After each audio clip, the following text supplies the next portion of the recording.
In the tapestry of life, where every thread holds a story, America in Black and White emerges as a haven for the voices echoing through the heart of our communities. In this podcast, we wade through the rivers of our collective experiences, celebrating the vibrant hues of change brought forth by the whispers of hope and the roars of action.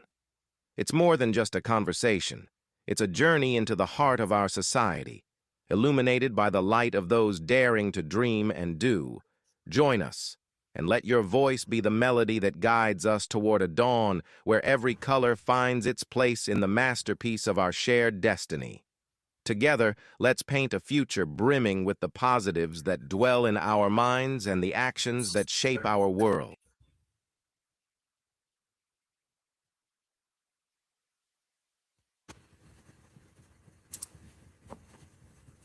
Good evening, ladies and gentlemen. Good evening. I want you to think about something tonight. I want you to think about a child. Doesn't matter where you're from, just thinking about a child in a classroom in this country. They're sitting there. They've got their pencil. They've got their notebook, and somewhere deep inside them is a fire, curiosity, ambition, the raw material of brilliance, and the system they're sitting inside of right now is quietly, systematically putting that fire out. That is not a metaphor. That is a documented pattern. It is happening in Oshkosh, Wisconsin. It is happening in Mount Vernon, New York. It is happening in Jacksonville, Arkansas. It is happening in classrooms across New Jersey, across the South, across every urban corridor in this nation. And it is happening most viciously, most precisely to the Black children, brown children, immigrant children, and the children whose only crime is being born into communities that the education system decided weren't worth fully funding, fully staffing, or fully seeing. Tonight on American Black and White, we're not here to debate whether the system is broken. That debate is over. The data is settled in, the dissertation settled it, the lived experiences of millions of families settled it. We're here tonight to ask the harder question. What do we build in its place? And who do we trust to lead that conversation? Tonight, we trust three of the most formidable minds in American education. We have with us Dr. Samuel Coleman, Assistant Superintendent of Instruction for the Oshkosh Area School District in Wisconsin, co-founder of Read More Oshkosh, a Harvard scholar, a literacy advocate, and a man who has spent his career building doors in rooms that were never designed to include him. We have Dr. Jonathan Brown, a former principal of Longfellow Middle School in the Mount Vernon City School District in New York, and the author of the groundbreaking research that proves the fate of a child's educational journey can often be tracked as early as the sixth grade. He calls it the Keystone Grade. Tonight, he'll explain why. And we have Troy Long, CTE County Director in New Jersey, national keynote speaker, and the author of the CTE Experience, The Hook Urban Education Needs, a man who believes that he has proven that what urban education needs is not another reform, it needs relevance. These three individuals represent what it looks like when educators refuse to accept a broken as normal. And tonight, they're going to speak out. This is American Black and White Special Edition, August 31st, Season 4, Episode 138. Let's get into it and let's bring our people to the stage. Oh, welcome, gentlemen. Thank you. Thank you. Yes, sir. Here. Hey, so if each of you can give a brief introduction of yourself before we get into the show, I would definitely appreciate it. But I also like to tell you guys that Dr. Shakir Spielman is not here today because his wife just went into labor. Oh. So let's start with you, Dr. Brown. If you could give us a brief introduction about yourself, I would definitely appreciate it. Thank you, Mr. King. For those of you who don't know, I'm Jonathan Brown, the Chief Academic Officer of Catalyst Education, a groundbreaking consulting group looking to make a difference in the lives of all children. I've been a deputy superintendent, assistant superintendent, a principal, assistant principal, chairperson, teacher, chapter rep at the UFT, and everything in between. Thank you for having me. Yes, sir. Dr. Coleman, if you could give us an introduction about you. Honored to be here tonight. I currently serve as the assistant superintendent for a school district in Wisconsin, the Oshkosh Area School District. As mentioned in the introduction, my passion lies at understanding how literacy and career and technical education is a gateway or not to opportunity here in our nation. And I'm a proud native of the city of Milwaukee, so shout out to Milwaukee. And my commitment lies at making sure that every student in the systems that I serve in or that I'm affiliated with honors the educational right and opportunity that every student has a birthright to. And Mr. Long, if you could give us a description and an addition to who you are. Well, good evening, everyone. I'm Troy Long. I'm the Director of CTE and Grants Administration at Mercer County Technical Schools. That's right near Trenton, New Jersey, the capital. And like my passion is CTE, everything I do. I was a CTE student, teacher, administrator now, director, and I do a lot of other things with CTE. I truly believe that CTE makes education relevant for our inner city students, and that is the key, and that's why I call it in my book the hook that urban education needs, because most of the time in the inner city our students do not lack intelligence, they lack interest. So we need to make sure they're interested in what they're doing so that you could get the best out of them. I thank you guys for those introductions, and I'd just like to start out and just say, as we get into this show tonight, I think each of you guys have a special, unique part of what you have contributed to the education system. And we know that there's an enormous amount of things going on with climate here in the country where we're still trying to make education be about as best as it can be. To just start out in this manner, let me just ask a question for each of you, if you could give us your opinion. As you look at the different school systems and the school systems that you're working in right now, what are some of the things that can improve to make those systems that much better for all of your students, including those of the underserved and marginalized communities? Let's start with you, Dr. Brown. Sure. Thank you for the opportunity.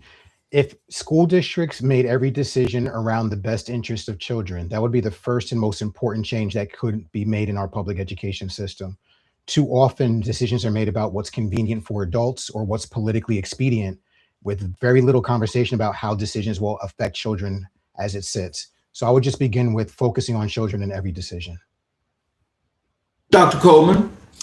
I often talk about education and our work as educational justice work. And so I think if we position ourselves as educational justice warriors or advocates, we work from a place where we acknowledge that there's an injustice that persists in our education system, and that every single day we are working to eradicate and overcome injustice that's often directly tied to education and education outcomes. So that would be my stance, that we use education as a lever for justice. And when I'm talking about justice, I mean economic justice, access justice, justice and civic engagement, literacy justice, justice to be recognized and respected with human dignity in every aspect of life. Mr. Long. And I end with relevance. A lot of times students don't know why they're learning something or how it relates to their day-to-day life. We need to incorporate that in all content areas so they can know why they're learning this English, why they're learning this math, et cetera, et cetera. And they don't do that. And because they don't do that, they don't see a reason for it. Like, well, I'm not going to do this after I get out of school, so I don't care. So they need to make sure they make them understand why this is relevant to their day-to-day life outside of school. Dr. Coleman, when did you know that education was not just a career path for you, but a calling? Was there a specific moment, a teacher, a book, a conversation that made the mission click into place?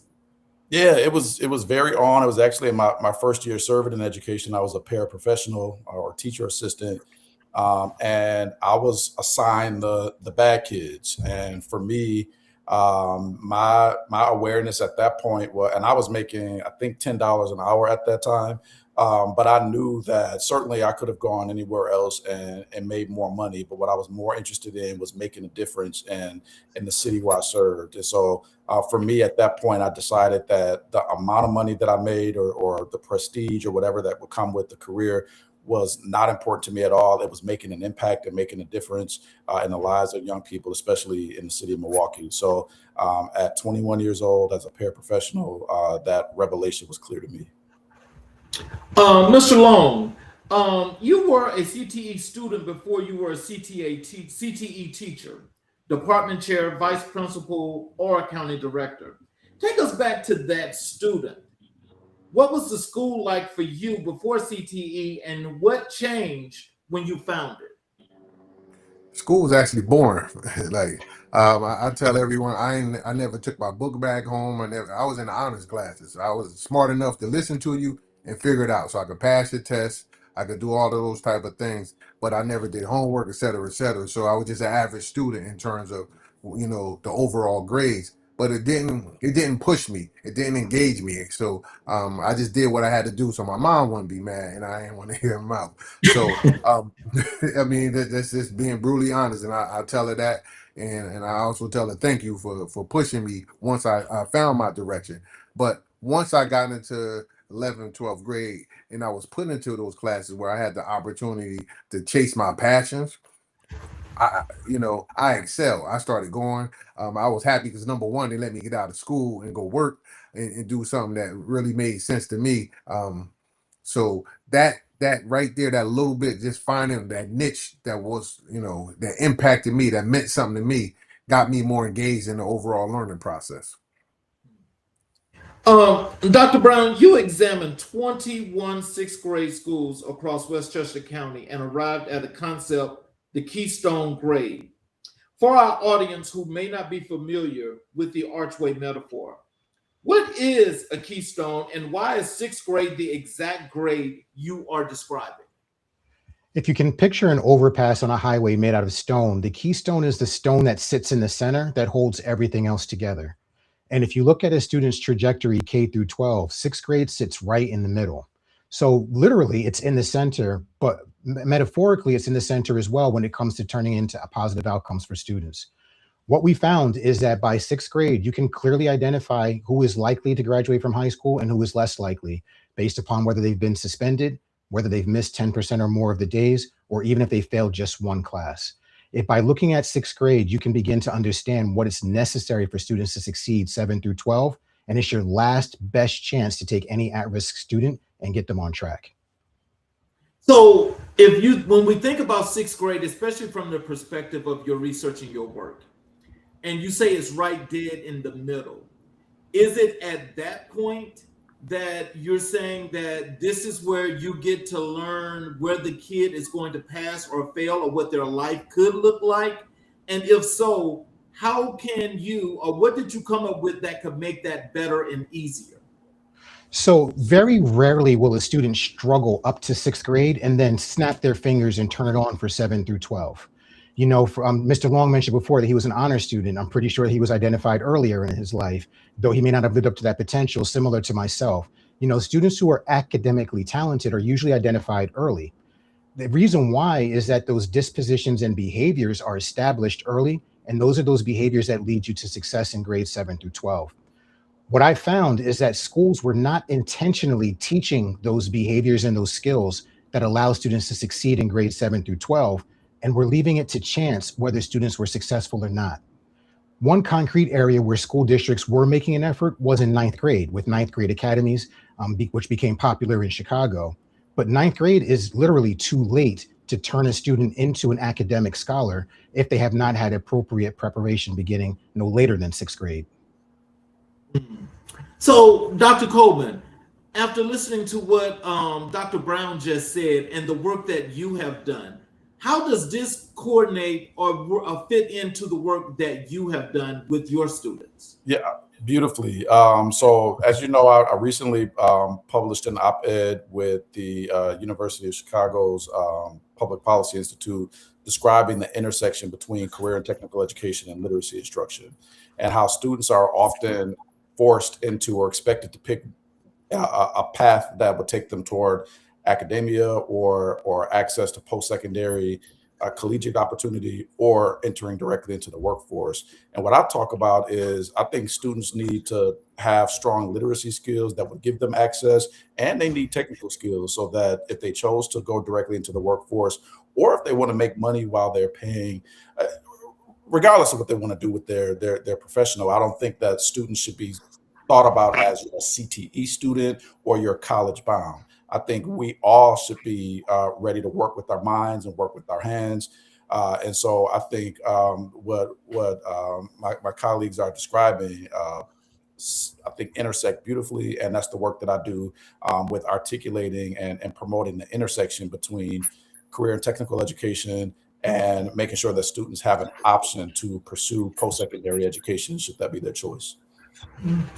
Mr. Long, you know, and as the CTE director there in New Jersey, and I think the work that you've done has been astonishing. And just thinking about a foundational purpose of and how you want to look at a framework. When you think about what Dr. Brown is saying, as well as what Dr. Coleman is saying, and what you do with your students, and what happens a lot, I'm assuming with the CTE program, is that you're being hands-on and teaching the skill sets that you guys teach. How does your foundation stand as a solid foundation for those students that they're speaking of to stand on, to grow, and to expand?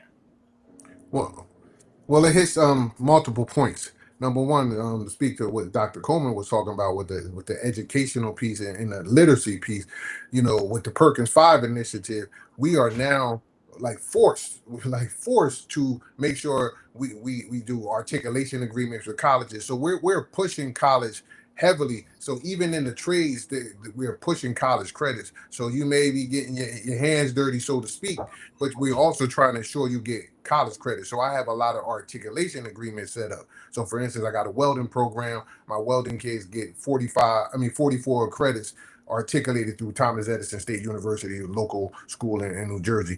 But the point is, that's how we're trying to cover all avenues, so to speak. So we don't want it just to be, if you look at it back in the day, it was the vocational. It was the kids that wasn't going to college go CTE. Then we push them, so for 30 years it was college readiness instead of college and career readiness. So that is the mindset that we got to have. We got to prepare them overall with the soft skills. We have to embed everything into that student. And it's not just about, them doing a CTE pathway. It's so much more than that. We want to make sure they get credentials. We want them to have everything humanly possible to go out there and make a living wage. And that's the key right now, because the price of everything is going up. But CTE students are making money. So we want to make sure they have all the tools necessary to make the money, to be able to articulate themselves, to be able to do everything that's needed of them to move forward in life, either if that's college or career at 18, but they have the option to do both. Dr. Coleman, James Baldwin and Fred Hampton are among your most cited inspirational figures. Yes. How do two figures who are associated primarily with writing and political activism inform the work of an assistant superintendent running a school district in Wisconsin? Yeah, I think both Baldwin and Hampton focused on community.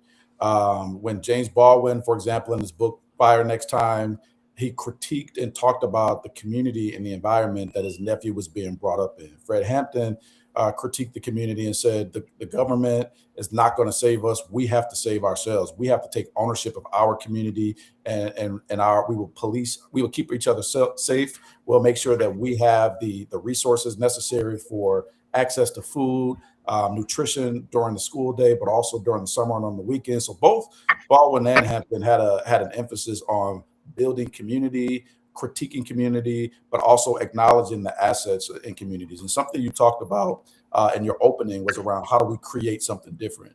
And I think both had a perspective of it's not sufficient to just critique the community or critique the cities in which we're situated. We have to be able to put the work in to build something better because nobody else is coming to build it. So in my work, my stance is we, as we used to say, we all we got. So we have to build what we want. And if we're not happy or satisfied with what is, certainly it's appropriate to critique that, but it's inappropriate to stop at the critique. We have to be willing to build something better, something brighter, because our kids deserve it. And specifically, Fred Hampton, at 20 something years old, very early on said, I'm not waiting until I'm respected as an elder in this community. The ideas that I have matter right now. And so for me, as a young school district, well, I still consider myself to be young. Kids think I'm old, but for me, it's like I'm not waiting to be legitimized after I reach a certain age. It's like the ideas that I have, the ideas that our kids have. It ain't even about me. The ideas that our kids have right now matter. And needs to be centered in building the spaces and building the communities and building the schools that work for them. With those two personalities, because they are very, very strong in what they believed in and, in getting the word out to community. Mm-hmm. How are you able to use what they have done to connect with the students in the school district and where you are in Wisconsin? How does that work? I think, first of all, making sure that students, particularly Black students, but really all students, that they know who Fred Hampton was and they know who James Baldwin was. Because unfortunately, in many schools across this nation, when kids are learning about Black history, there's a very narrow window of time, 15 days out of that school year. 15 of those days during the month of February are used, if even that, to talk about who contributed to the progress of our nation, particularly around racial justice. And often it's limited to individuals who students will learn about anyway, Rosa Parks, Dr. King, Frederick Douglass, so forth. So for me, it's making sure that we broaden who we talk about. And both James Baldwin and Fred Hampton are very controversial, if you will. And I'm using air quotes because I don't think they're controversial at all. But I think people are scared to talk about what they stood for because students will start asking questions, or they might say, that's a good idea. I think we need to be, that's the type of time we need to be. I'm trying to switch right now. I just got off work, but for lack of better words, like that's the type of time we need to be on, as the young people say, like that's what we need to be on right now.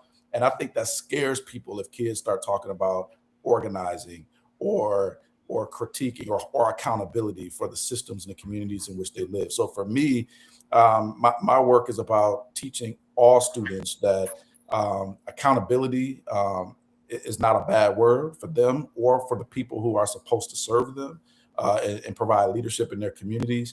And they are not too young or too disenfranchised to be a builder for the communities or in the communities where they exist.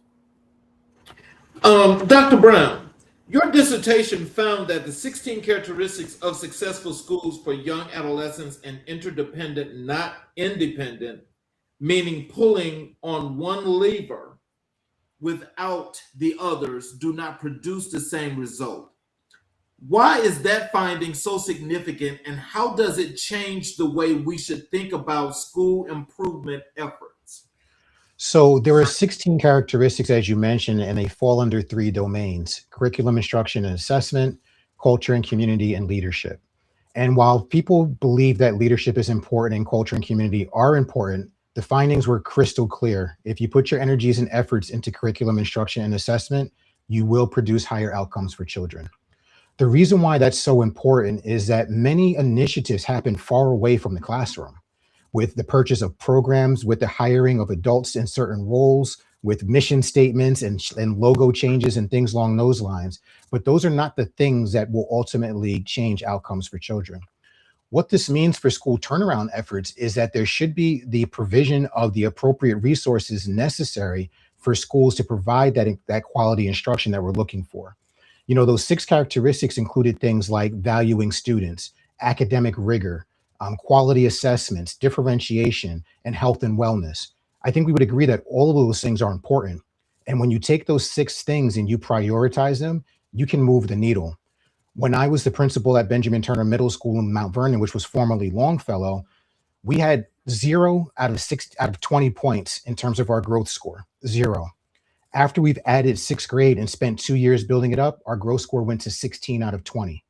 That wasn't that culture wasn't important or leadership wasn't important, but we made sure we put our money and our efforts where it mattered, in the classroom. So with that, I mean, were you able to get start some changes as to how things were operating in the school system, or did you guys wait a while to try to interject anything new? Well, I want to say this and not throw anybody under the bus. I have had tremendous success promoting student growth and a limited amount of support from superintendents, even though I've produced that growth. All right. So I just want to throw that out there, that producing results is not enough to sustain those results. When I was the assistant superintendent in Philadelphia, Overbrook High School boasted a 23% increase in literacy scores from one year to the next. And part of what we were able to do is that when curriculum, instruction, and assessment are important, you must have the systems in place to support adult efficacy. You know, I use this statement, take care of the people that take care of our kids. Well, a lot of teachers are very skilled, but they're operating outside of systems that promote success. Having a strong instructional support team so that teachers can meet the needs of their individual students is critical.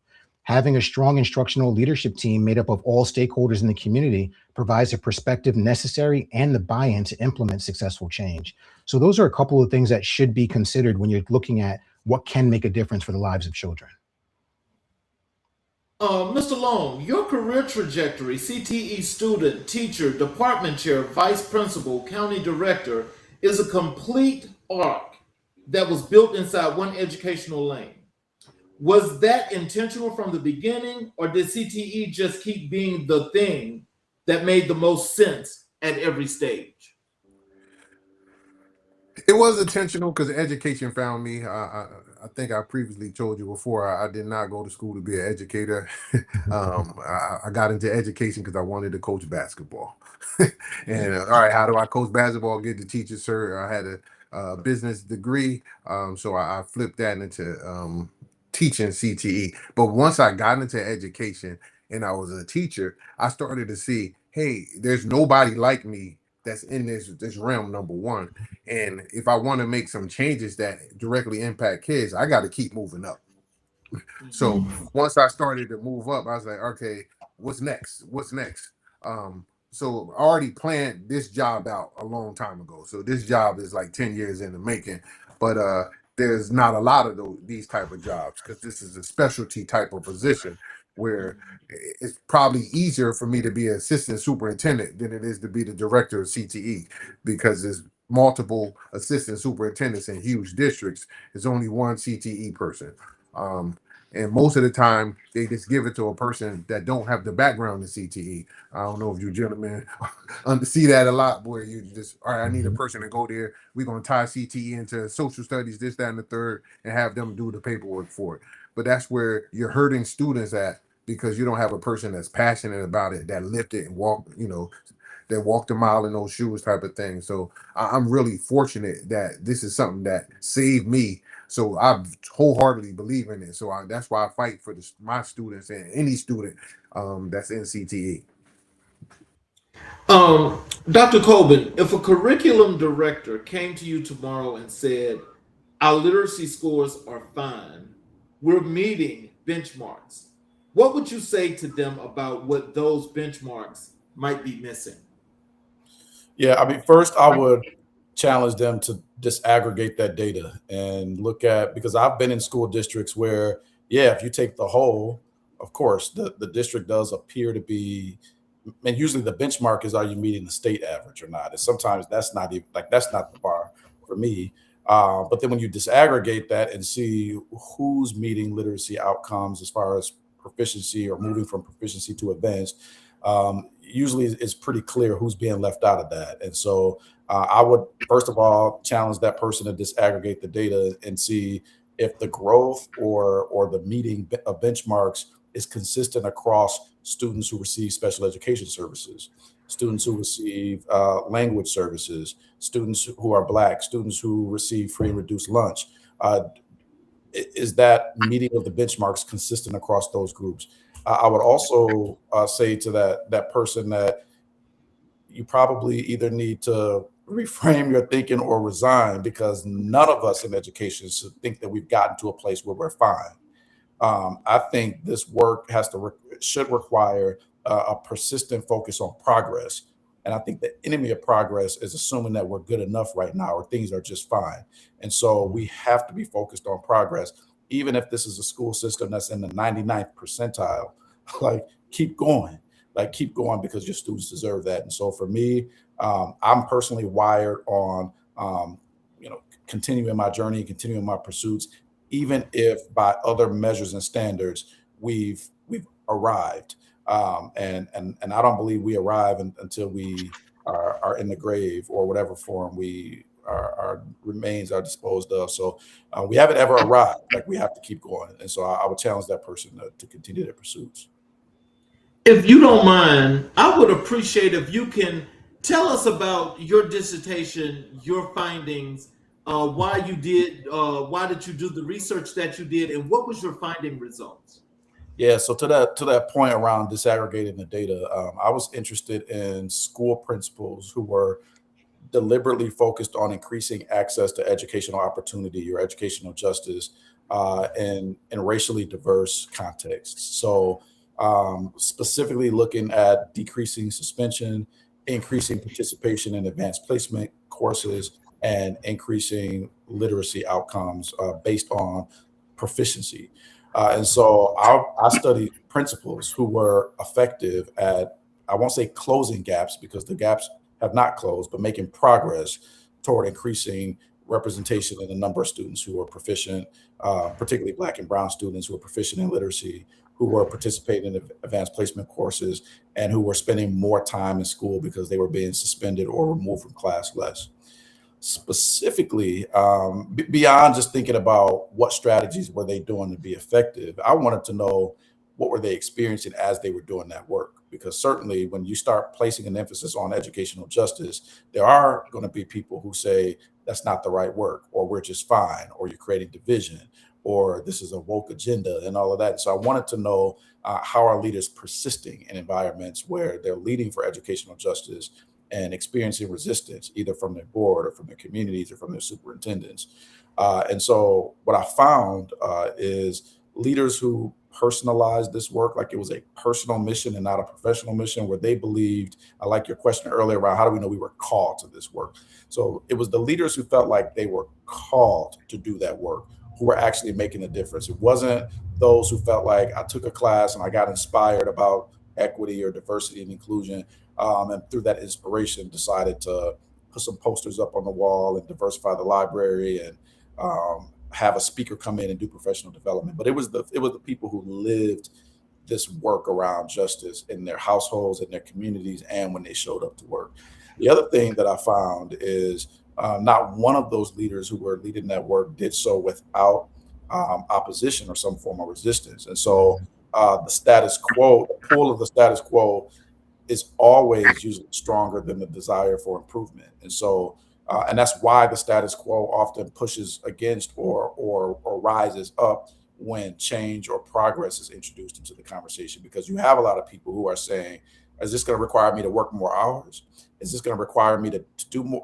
So for me, it was looking at how are leaders persisting in those environments, because unfortunately, if leaders who are interested in educational justice and educational progress are not stronger than the status quo, they might be able to make a difference or make an impact for windows of time. But the moment they get pushed out or pulled out from that space, it snaps right back to what these were before. So we need leaders to be able to persist in these spaces long enough to shift culture and to shift mindsets. And so I wanted to understand what were leaders doing to persist. And what I found in that research is the principals who were doing this work to persist, they had a strong spiritual or faith grounding.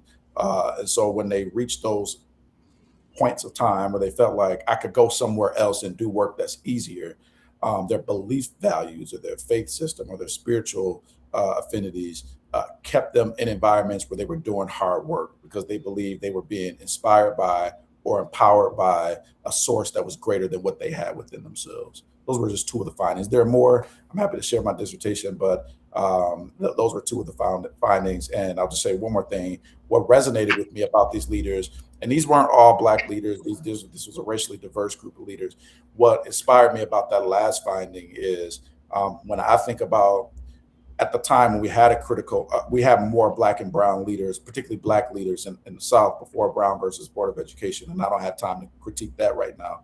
But most of the teachers and principals were also Sunday school teachers, or they were pastors, or they were missionaries, and they were evangelists. And so they had a strong spiritual foundation and believed that education was going to be the key. But beyond education, they believed that they were doing mission work.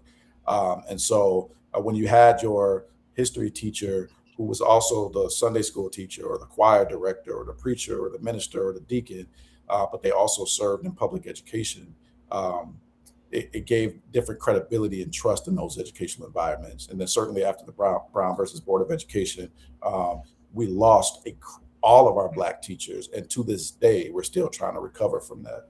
Right. So can you tell us, does that work from what you found in your research to what you do now? Does it work hand in hand with restorative justice? If so, is that a positive or a negative? I haven't thought about that before, but I think so. I think being able to persist, being able to draw inspiration from within or from beyond who we are as people. I think restorative justice suggests that, first of all, you need something to restore people to.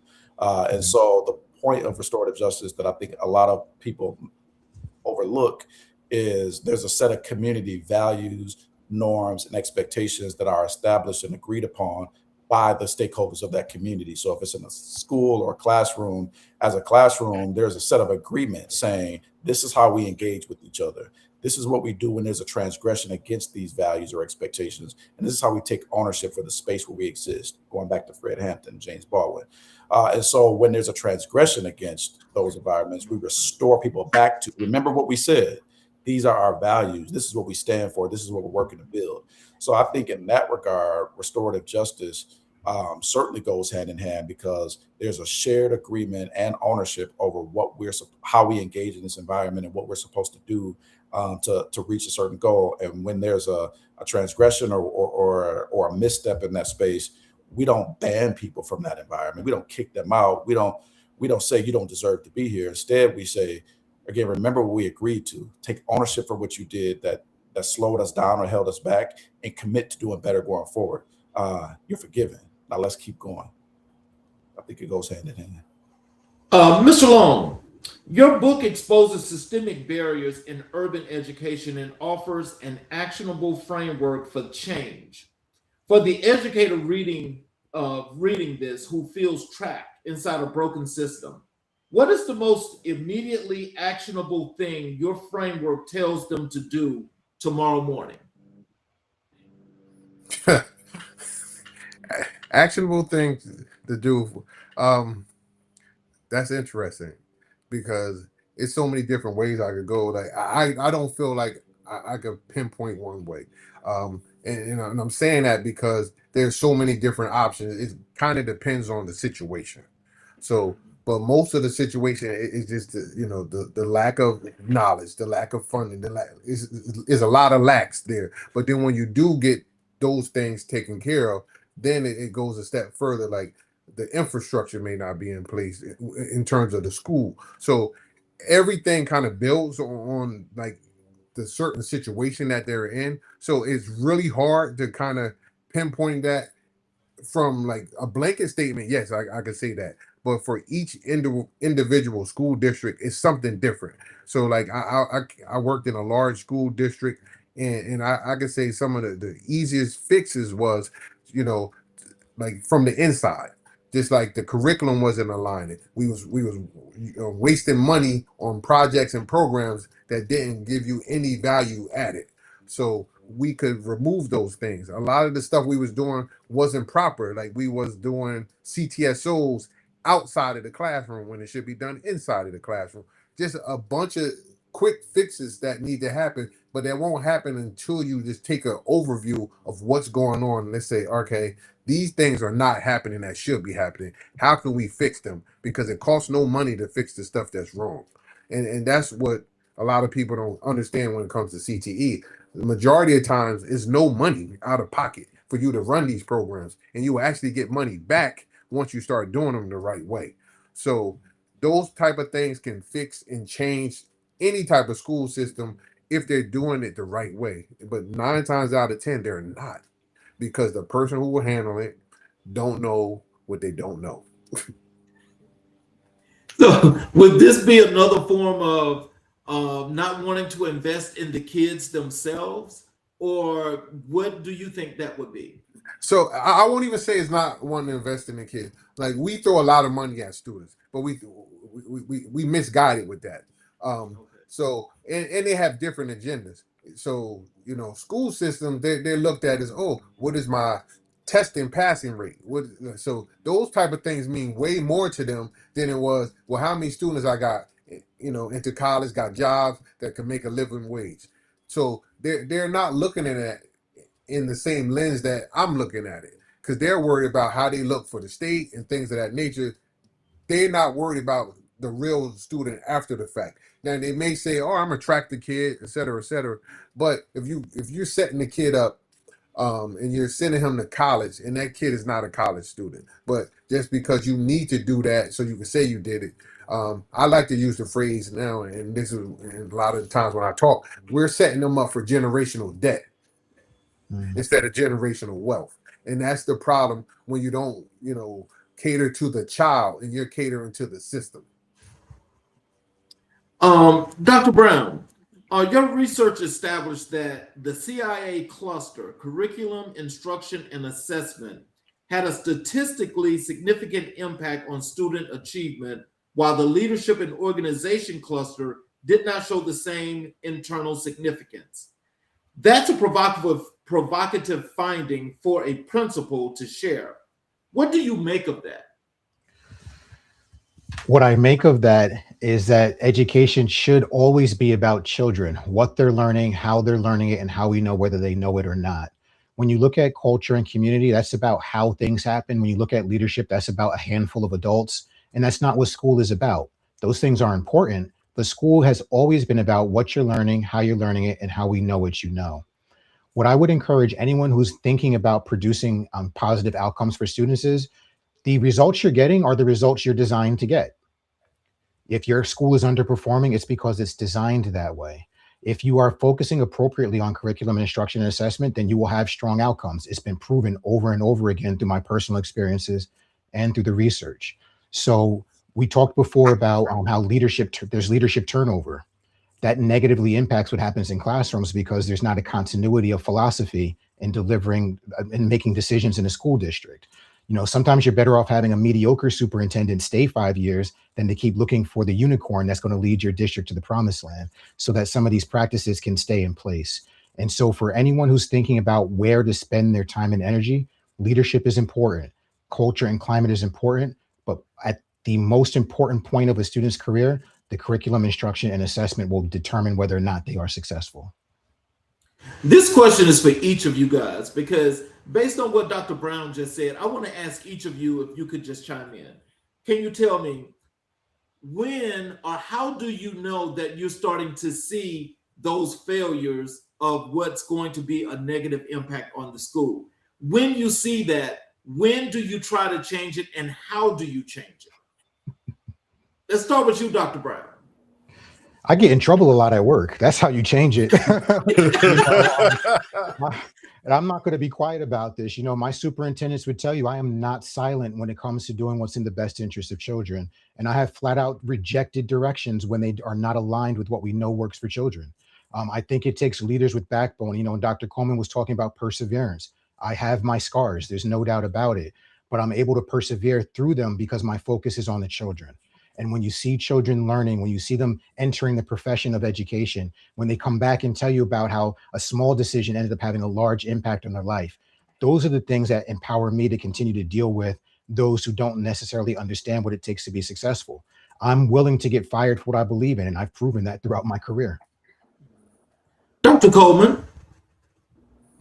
I from a district or systems perspective, I look for alignment, and unfortunately, the reality in many public education systems and networks of charter and private schools is there's a haves and haves not. There's just like, oh, I want to go to that school because that's the good school, and then all the rest of them are not. So for me, I look for where we should be aligned. What's working in the good school should be all of our school. We shouldn't have a good school and then the rest of them are the undesirables. And so for me, I look for is there an acceptance of this notion that one type of school or one side of town or one community is the desirable one, and then everything else, good luck to you. So for me, it's being able to find inconsistency or incoherence in that regard, and then certainly naming that, and then working to bring alignment to that so that we don't have a tale of two cities where a train track or a river or a highway or a street or a zip code makes the difference between the quality of education that a child is getting or the expectation for the type of teachers and leaders who are showing up in those spaces. That would be my stance. I want communities and cities where that entire system works for every student in that environment, no matter what neighborhood they live in, or side of town they live on. Mr. Long. So I love what both panelists said. So like with Dr. Brown, I lived that exactly what you're going through. Like I fought so hard for my students. So I'll say equity in terms of that. Like what you're doing for your school, you need to be doing for my school. So I was in a district, we had like so many schools, and they would treat certain ones better than the others. And I always fought to make sure my kids had a seat at their table and they was getting the same amount. If you spending $10 at your school, you're gonna spend $10 at my school. Our kids deserve everything the same. So that was a big thing for me. And then to take it further, like Dr. Coleman was talking about, hold on, this went blank. But when he was referring to, can you? I'm sorry, Dr. Coleman. I had it in my head.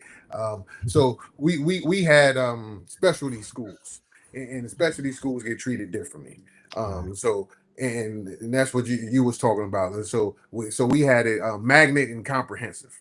So I hated that the magnet got everything, the comprehensive didn't. And I will argue that the comprehensive teachers have to go above and beyond. They're more creative because they had to reach the disengaged students where the magnet had the students that was already self-motivated. So it wasn't hard to get the scores with those type of kids. It was harder to get the scores with the kids that had barriers to success. They had to, they didn't have a meal, that come from a broken home, et cetera, et cetera. And you got to motivate them and make them understand education. So those were the two things that really resonate with me. Well, I got a comment here in the chat for you guys, and each of you can respond to this. This is from Brian Zion. I'm going to put it on the screen. He says, culturally responsive hiring is essential. When most educators don't reflect the students they teach, the disconnect becomes inevitable, and it drives many of the issues we see in schools today. I mean, if I can jump in, I think I get that notion. I understand it, and I certainly believe that many, if not most, urban schools in this nation would like for their workforce to reflect the demographics of the students they teach and serve. As I also mentioned, it is systemic and institutional, and we can trace this right back to Brown versus the Board of Education to understand why we don't have a pool of educators that we could draw from so that our schools reflect the diversity, so that our workforce reflects the diversity of the student population they serve. So when we look at who's going into educator licensing programs, who's in our grad schools of education. I teach in our graduate schools of education, and it is very clear to me that we have more work to do to make sure that we are from early on. And I think this is a part of a career and technical education focus as well that I prioritize, and many other districts do as well. We need students to be able to see themselves as teachers from elementary school, 6th grade. You know, like when they are thinking about the kind of impact they want to make in the world, we need young people to say, I want to go into this work to be an educator. And right now, there are many Black and brown folks who would never consider being teachers based on the experiences that they are having in school themselves, or because they don't see educators who look like them. So certainly, culturally responsive hiring is an aspiration that I believe many districts hold. The reality is we have to create a pipeline or a stream of educators who represent the diversity of the communities that our public schools serve. And that's not the case right now. And so we have a lot of work to do in that area. But Black and brown teachers are not just showing up, or worse, Black and brown teachers are given very easy pathways to teacher licensure, and they don't have the background knowledge to actually teach the students who are in front of them. They have the heart, they have the desire, they have the passion for it, but have not been adequately prepared. You can't just randomly show up off the street. Not saying that Black and brown teachers do this, but as a trained educator, like, you can't just show up and say, I'm going to teach you how to read. Like, you actually got to know how to teach a kid how to read.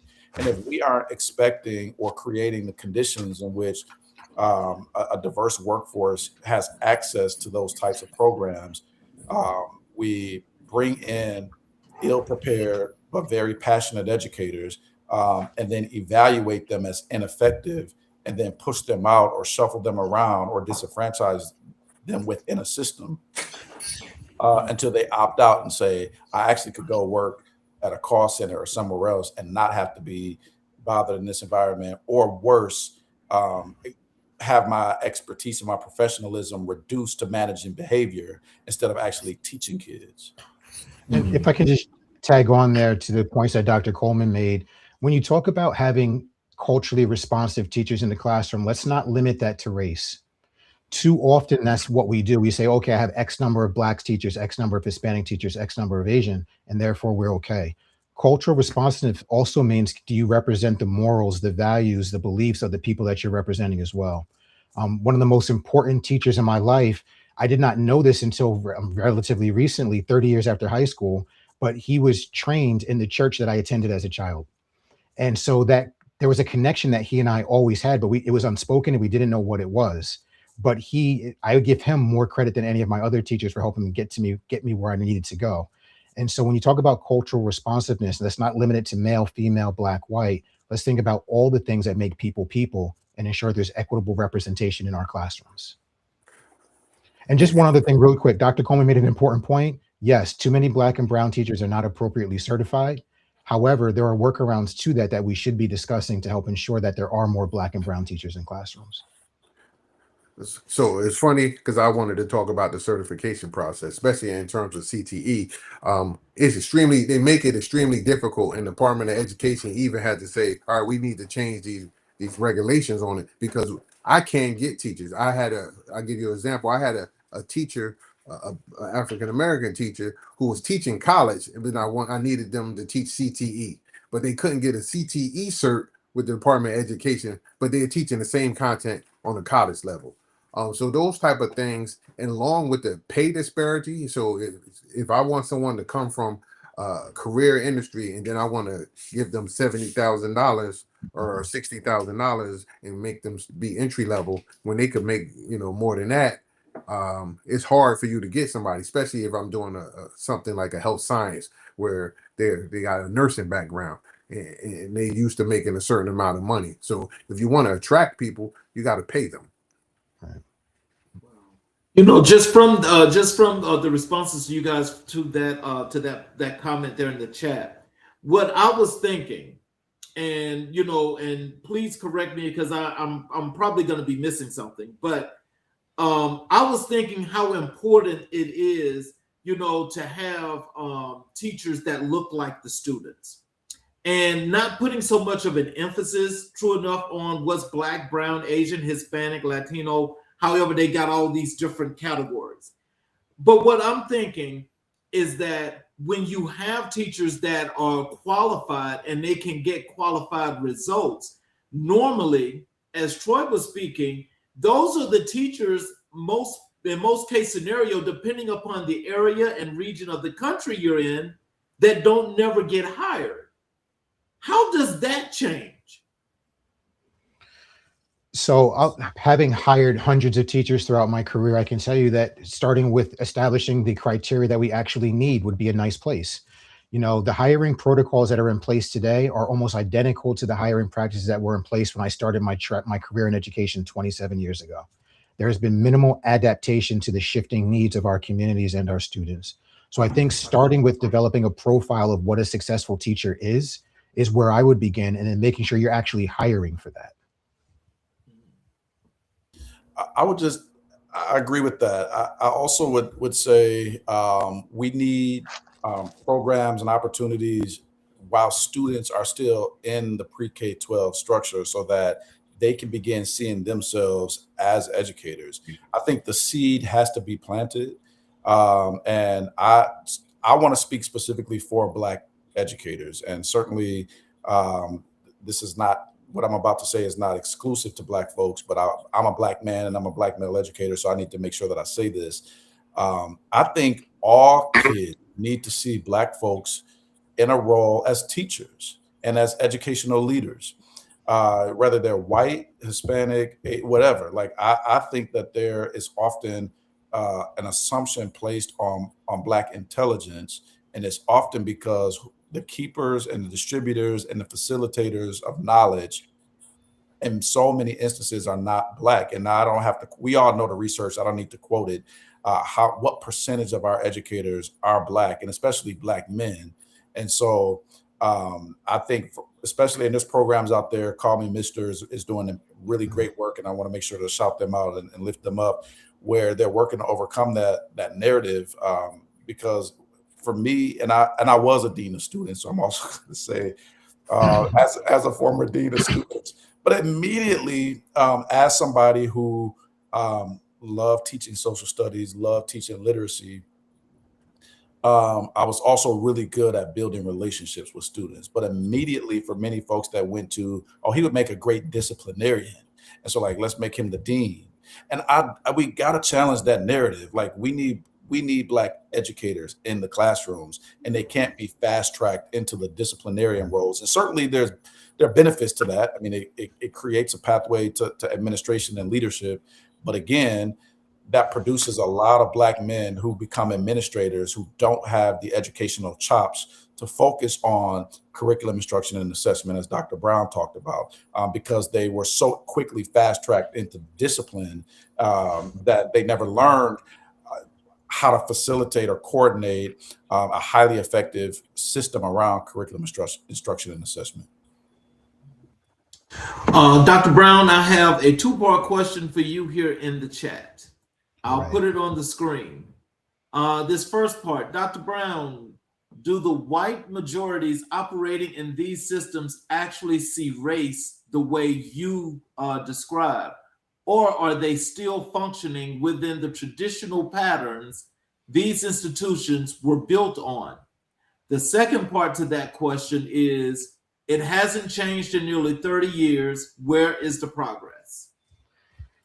So the first question is an interesting one, because I don't think two people agree on what race is and what it looks like. So to look at an entire group of people and ask, do they see it the same way? The answer is probably no. The issue of race is an interesting one, because in this society, we are all guilty of having implicit bias. We consume the same media. We exist in the same spaces. We all hold anti-Blackness somewhere in our hearts, no matter whether we want to admit it or not. There's anti-women behaviors, things along those lines that people believe unknowingly, and sometimes it shows in their behavior. So when you talk about white people's perceptions of race and whether it's similar to mine or not, I don't think I would limit it to, do white people or Black people see it that way? I would say that there are people who see race the way I do, and there are people who don't. And as far as the other question about where there has been real progress in education, I struggle with that question on a regular basis. If you look at the data for African American students has not changed that much in the time that I've been in education. There are more Black educators, there's more research, there are more Black doctorates out there, but the outcomes for our young people have not drastically changed. The school experience hasn't changed very much. You know, when you go to back to school night, oftentimes desks are still in rows. Chalkboards have been replaced with dry erase boards, but that's about it. You know, the routine of the school, the content areas, very little has changed in education because there's very little appetite to do what it takes to effectively meet the needs of our students. Well, that is definitely, I got to say, that gave me a lot to think about. And I definitely appreciate those questions as well as those answers because I think there's a lot that can be made progressively when we just talk about education in general. But in particular, for those in underserved and marginalized communities, I think there are more variables that go to that can be added to this to maybe make it systematically better. I'm not sure exactly. I'm not in the system, but just read on the outside and just reading and understanding. I think that there's a lot that can make this a whole lot better.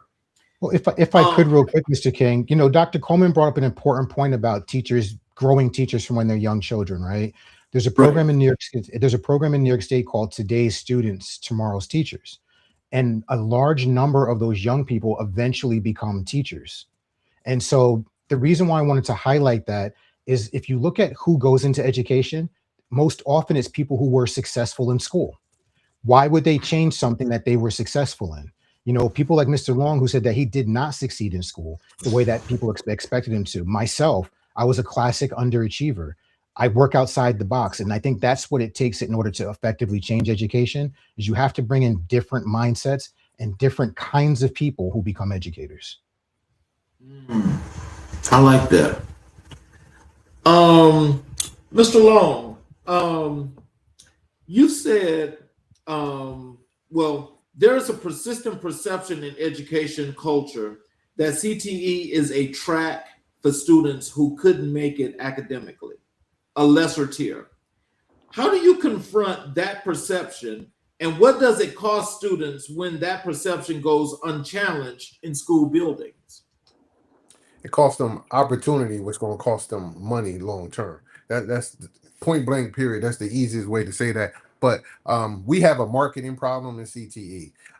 Parents don't know. They don't see the big picture because I think it maybe even start with the guidance counselors too. The guidance counselors, they don't understand. So they're going to say the traditional way, like we've been talking about here, is to do 1, 2, 3. And that's what they're pushing on the students and not understanding the alternative ways that they have. So right now, like I make a lot of posts on my social media stuff where I'm showing how much money the plumbers and electricians can make, especially if they're in the area with the AI data centers. So you got the AI data centers, and people are like, oh, they're taking jobs, but you're gonna need water, you're gonna need HVAC, and you're gonna need electricity. Those guys are gonna make money hand over foot servicing that data center.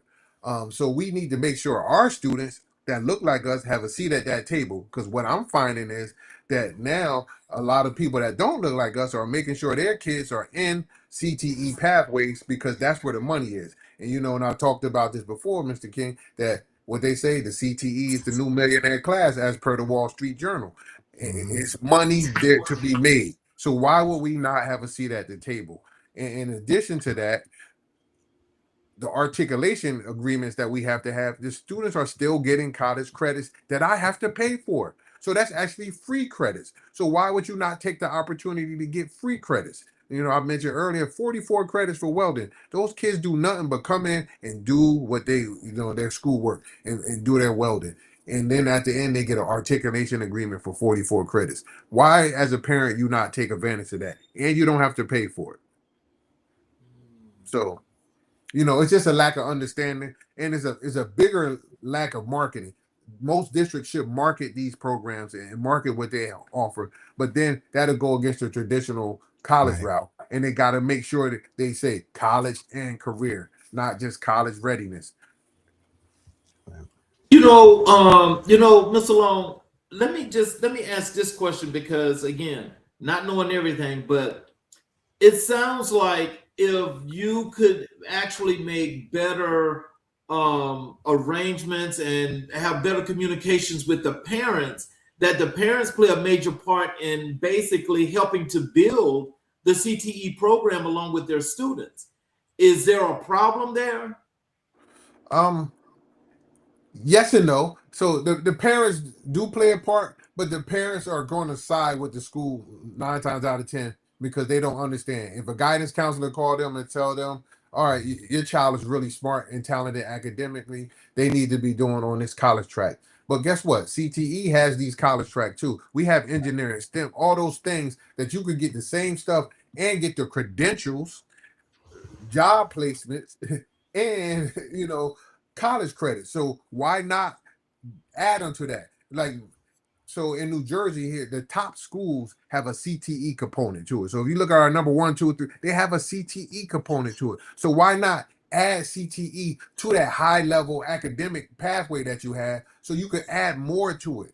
Not, let's stop doing status quo. Oh, we got a really good school. We're sending them to college.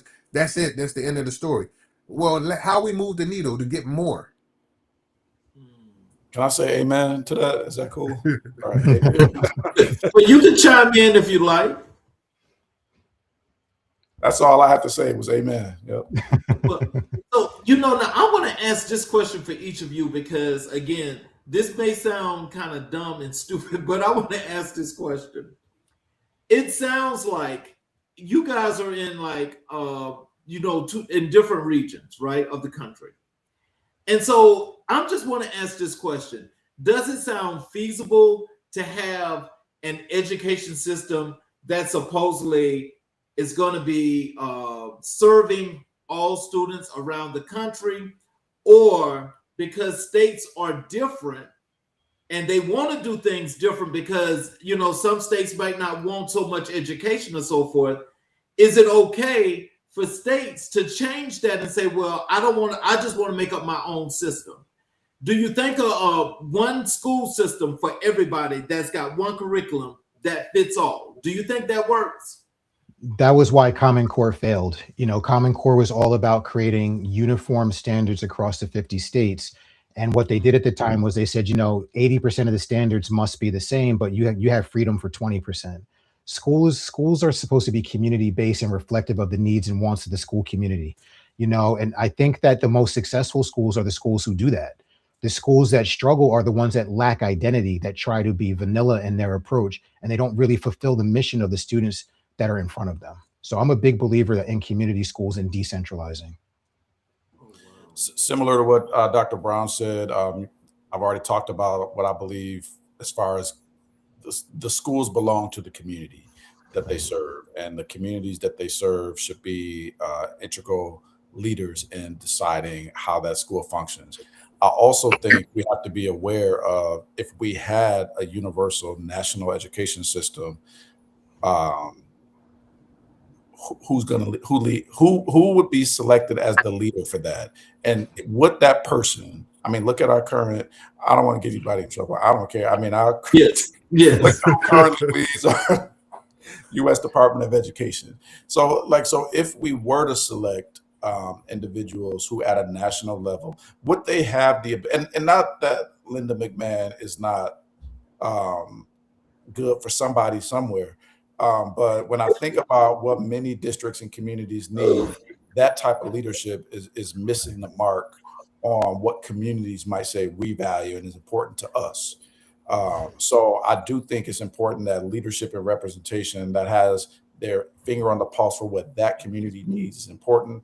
And when you have a national model where a board or one person is selected, that's usually not based on their ability to represent and reflect what individual communities need, it becomes a political position. And and not that education isn't political, it is, but when it's national or federal politics at play, there's a whole lot of folks in urban communities and rural communities who get left out of that framework. And we see that happening right now.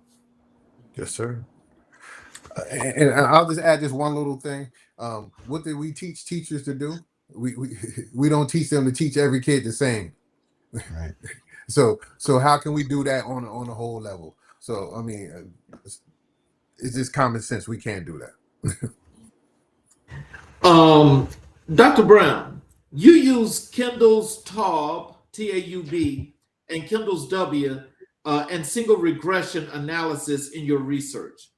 Mhm. Why did the rigor of the methodology matter to you?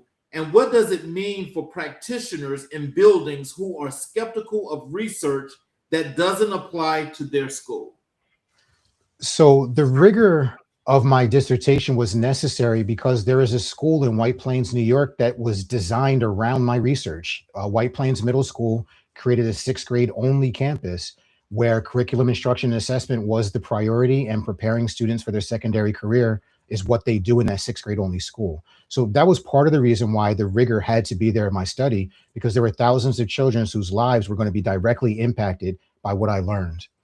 The other part of this too, when people think that, if I heard you correctly, some people may think this does not apply to their school settings. Yeah, they're wrong. Okay. The business of teaching and learning is everybody's business.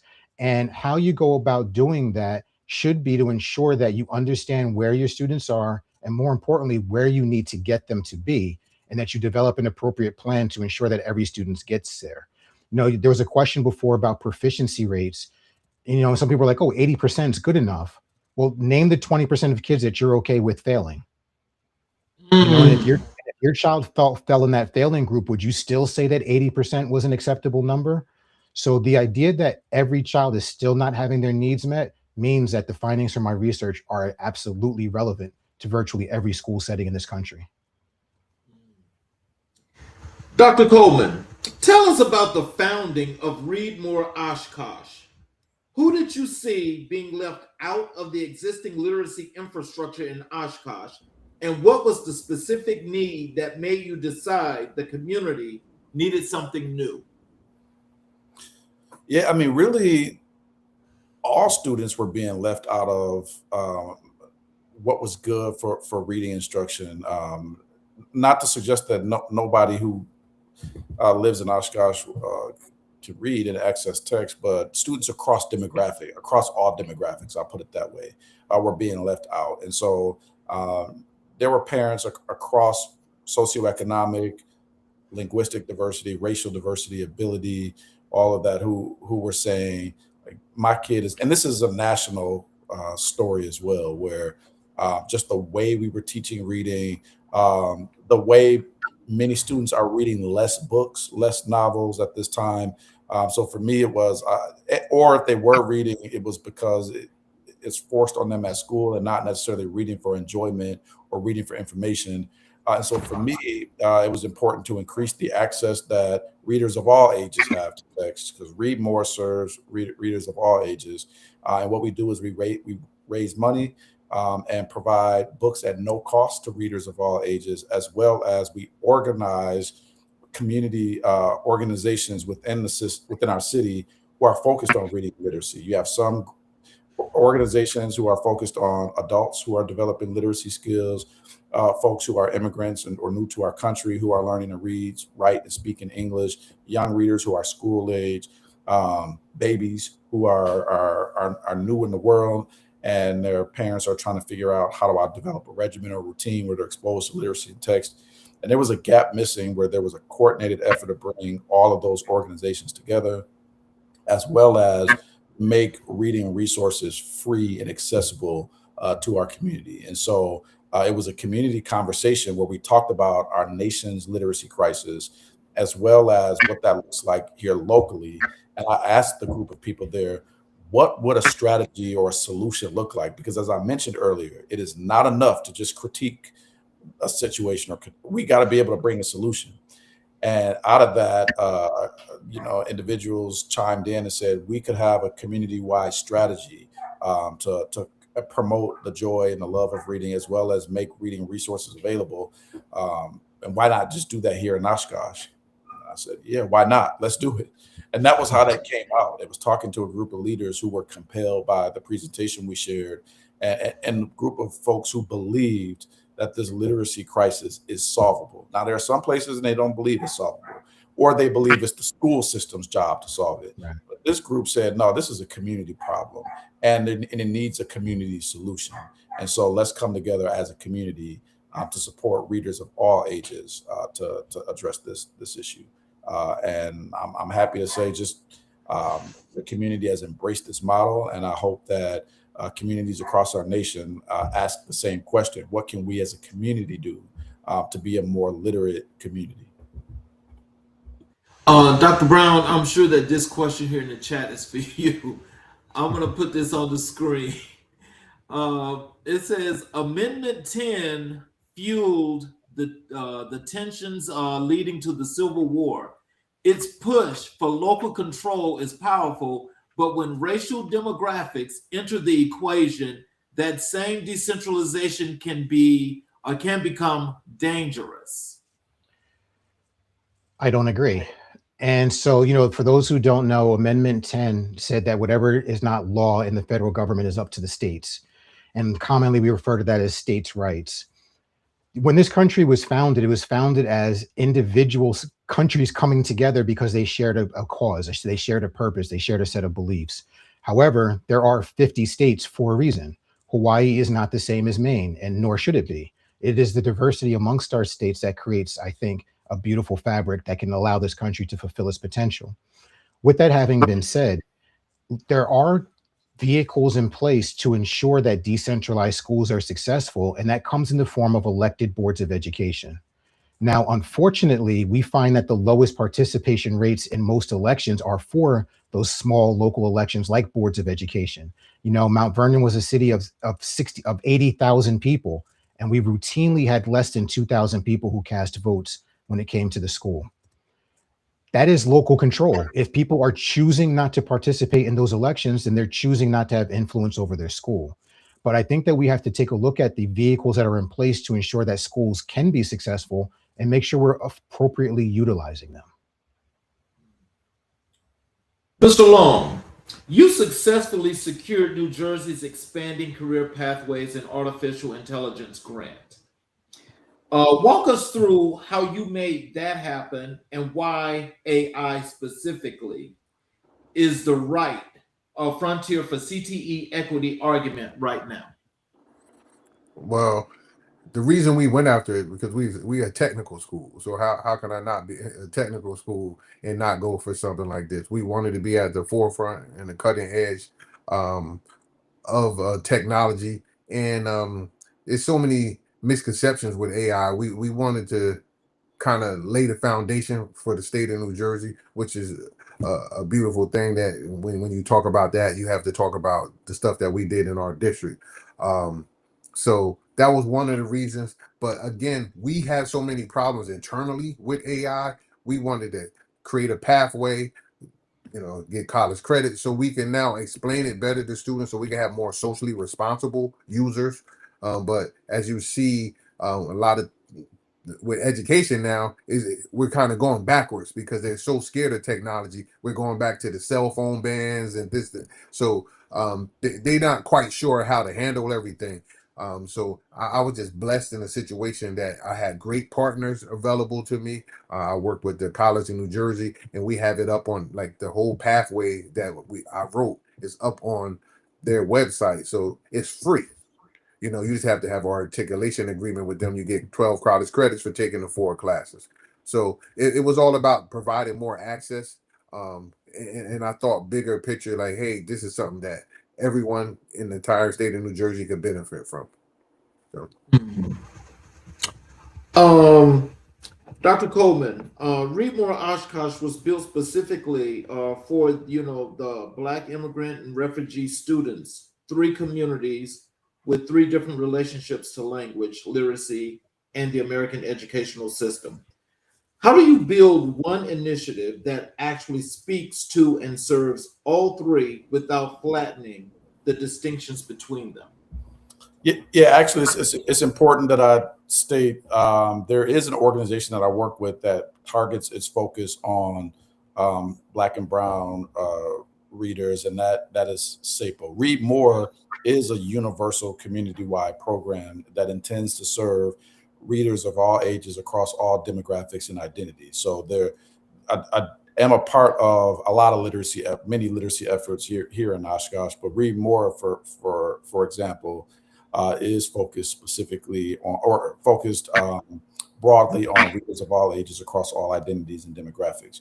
There is an organization that I work with and teach in, and this is specifically around Black and Brown immigrant and refugee youth here in the city of Oshkosh. To answer that question about how do I ensure that it doesn't become flattened, is it's honoring student voice and student perspective. So students get to decide what that program is, the books we read, how we create experiences, the snacks we eat, the setup of the room. It is students are at the center of all of that. And so I think the way we keep it from becoming decentralized is we center student perspective and student voice in and how we function and how we serve the students who are in that program. Dr. Brown, middle school has been called the Bermuda Triangle of education, the place where engaged, curious fifth graders disappear and resurface as disengaged, disconnected eighth graders. As someone who lives and breathes middle school every day, why does this keep happening, and what does a building need to do differently to break that pattern? So I want to go back to something that Dr. Coleman mentioned earlier about certification. In New York, for example, there's K through 12 certification, there's 7 through 12 certification, and then there's K through 6 certification. There are very few content areas that are certified 5 through 9. When you're between the ages of 10 and 14 years old, you're undergoing the most rapid growth you will experience in your life, other than between 0 and 3. Yet we do not ensure that there are educators who are specifically trained to teach these young adolescents. It drives me crazy. An 11-year-old has very specific needs, and you can't assume that those needs are going to be met by the fact that you just have a teacher in front of the class. Making sure that those needs of the students are met ensures that you have people who want to work with young adolescents, and not everyone does, nor should they be forced to do so. The second thing is you have to make sure those teachers are appropriately trained to meet the needs of young adolescents, and understand that, some girls are going to enter in roller skates and leave in high heels. It's a very different experience when you're between 10 and 14 years old. And I think the lack of specialization, the lack of certification, the lack of focus on middle school is why it has become a Bermuda Triangle. It is a place where many children go to get lost. And I remember when I was a student in middle school, I saw former good students just kind of fall off of the radar in middle school. And I saw it as an educator as well, that there were students who were overlooked in other areas, but because of our specific focus on 6th grade, we were able to capture those students. But again, it was very intentional on our part. But for most middle schools, there is a lack of intentionality there. Wow. Mr. Long, you talked about CTE as a vehicle for generational wealth. Make that argument explicitly. How does a CTE pathway in 25 and beyond actually translate into the kind of financial and professional stability that changes the trajectory of a family, not just an individual? It removes the debt barrier. So, for instance, with the price of college going through the roof, so like the school I went to cost me $20,000, now it costs $60,000. So let's say you got a $60,000 school for a year. So now 4 years times 60. You do the math on that. What kind of job are you going to get to pay off that debt? Most of the time, you're going to have an entry-level job, $45,000, $50,000. So you're like this in terms of your salary and your debt. By the time you break even, you're 35, maybe 40. You just broke even. Now with the CTE pathways, we're paying for your college, we're paying for your credentials, and a lot of times these employers are going to send you back to school to get more education. So you have zero debt, and you're making the $60,000. And you keep going up, you keep going up, you keep going up. That changed the narrative because the debt went down. So we're kind of removing the debt by changing the focus of it. We're still getting you college credits, we're still getting you that, but we're getting you real world experience, we're getting you credentials, we're getting you things of that nature that can help you move along faster in your career, minus the debt. Okay. Dr. Coleman, you were named Wisconsin's most influential Black leader in 2023, Wisconsin Man of Excellence in 2024, and Oshkosh People of the Year in 2024. How do you hold honors like those while still operating with an urgency when urgency is what the work demands? I believe in the power of coalitions. I believe in the power of building community to solve problems. And so I think some of those recognitions around influence and excellence and being a person of the year came from people noticing that. And I ascribe to this African proverb: if you want to go fast, go alone. If you want to go far, go together. So I believe in this, like we got to go together. And so for me, is being able to bring people together to help solve problems. And so certainly there are consequences to bringing people together and solving problems. And consequences can be good or bad. But I think Dr. Brown's point around people have different perspectives. And so what looks like a problem that is racial or class oriented or gender oriented might be seen differently depending on who's in the room, who's at the table, and what their lived experiences are. For me, it's been helpful to help folks focus on a solution instead of coming together to have debate.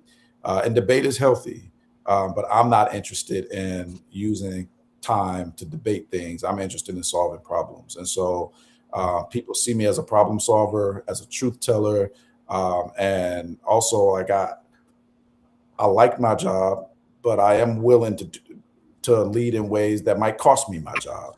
I'm willing to say things that might cost me my job, and I think that these are necessary aspects of leadership. And I think people see that as courage. People see that as tenacity.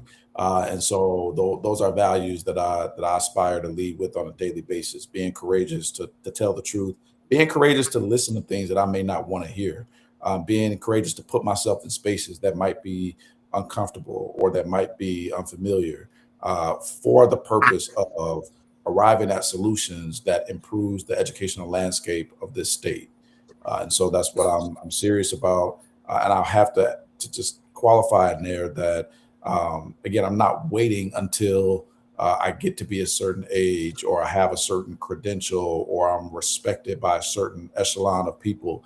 My ideas, my energy, my passion for this work is just as valid right now as it was when I started this work as a paraprofessional. And I lead in that regard. Okay. Dr. Brown, there's an ongoing debate in education about grade configuration, whether K-8 schools serve young adolescents better than traditional 6 to 8 middle school models. Where do you stand on that debate, and what does the research actually say that? Where I stand on that debate is that K through 8 schools are harmful to children in most settings. The reason why is that the developmental appropriateness of kindergartners being amongst 14 years old is just not there. When I was a principal of a K-8 school, I had students who came to school with ankle bracelets on, and we're trying to integrate them into an environment where we have students who are learning to read. Additionally, what you have in K-8 schools is you often don't have teachers who are certified in specific content areas that allow them to be the experts that students need at the secondary level. Often in K-8 settings, the teachers who teach the middle school grades are common branch teachers or elementary certified teachers, and they are not able to provide that experience that students need. Finally, the environment, the physical environment, is also not conducive to larger children in many cases, causing them to not be able to participate in things like interscholastic athletics, etc. You know, the research is pretty clear that the grade configuration doesn't matter for outcome, but it's what you provide in that configuration that truly does. I think people who have been in positions to make decisions around staffing would tell you you're much better able to provide certified staff in a secondary setting than you are in an elementary setting. So is it your findings, or is it that in your opinion that when they have that 6 through 8 model, that it's one that supposedly is like just a little difference between 6 and 8 that doesn't really actually help that student to captivate his or her best as to what they can be as a student, and that being separate in the 8th grade model itself makes them all the student they could be and prepare them for the next level? Well, when you talk about what happens in the grades, that's much more important than how they're actually configured, right? And so we talked before about the significance of being intentional about educating students in grade 6. And what I would tell you is, and this is from my lived experience in Mount Vernon, it was a school district, and I mentioned before about the low proficiency rates we had for our students, but 70% of my students passed a high school assessment before they graduated 8th grade. The reason why they were able to do that was because in 6th grade, we made sure those students knew that they were valued. We made sure they had a rigorous experience every single day. Every student knew when they saw me, the first question I was going to ask them is, what book are you reading? Where is your book? Right? That was an expectation that we had. And by establishing that for those students in 6th grade, they then knew what was expected of them as they entered the more accountable section of their academic career when it's time to earn high school credits. I try to be thoughtful about saying that when you're in middle school, you're not preparing students for high school. That's often what people say. What you're doing in middle school is making the most of the experience that they have there so that they can experience success when they get to high school. But middle school is about figuring out who you are, how you exist in this space, how you learn, and what you need to do in order to excel as a student. It's not about just being prepared for high school. So, my last question to that is, so what part do the parents play in that? Because don't they have a part in that to actually help those kids as well? Absolutely. Parents are children's first teacher. However, we cannot limit the potential of children by what their parents will or won't do for them. Too often, we find that school systems will underinvest in children based upon the participation of their parents. In large school districts like Philadelphia, in the schools where the parents were more active, those schools had what they needed. In the schools where the parents were less active, those schools did not have what they need. So I would say that it's incumbent upon us as educators not to make decisions about whether parents are or are not involved, but we should be making decisions about what we know is right and best for children. Okay. Mr. Long, you've spoken about restoring hope for students who have been written off by traditional education. Describe who that student is demographically, academically, emotionally, and tell us what it looks like when CTE actually reaches them. So I like to say it's the urban and rural student that had all these opportunities, but they couldn't do it because of all these issues that they dealing with at home or things of that nature that teachers may not know. They may not understand. So they write them off as, oh, this kid can't do this or this kid can't do that. I spoke earlier about, you can't teach a kid anything if they're hungry. Right. If the kid doesn't have technology because they live in a certain, so it's a lot of barriers to success that these kids face with. And once we figure that out and address it and try to find something that engages them, so some kids can't even stay after school because they got to get a job because their family needs that money that they got to bring in. So a lot of the times the teachers, and this goes back to the conversation we had earlier when you talk about certain kind of teachers, if the teacher's not invested in the community, they're not invested in the school, they're not going to be invested in that student. You learn from who you respect and who you like. I had students that would run through a brick wall from me. Like, I hate to say that when they had us doing discipline, because we all been there, that I had some of the ankle bracelets, I had the car, all that stuff, and they respected me because I took the time to find out what was valuable to them.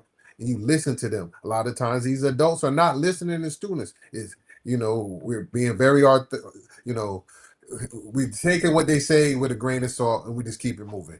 And once kids know you're not there for them, they're never going to respect you.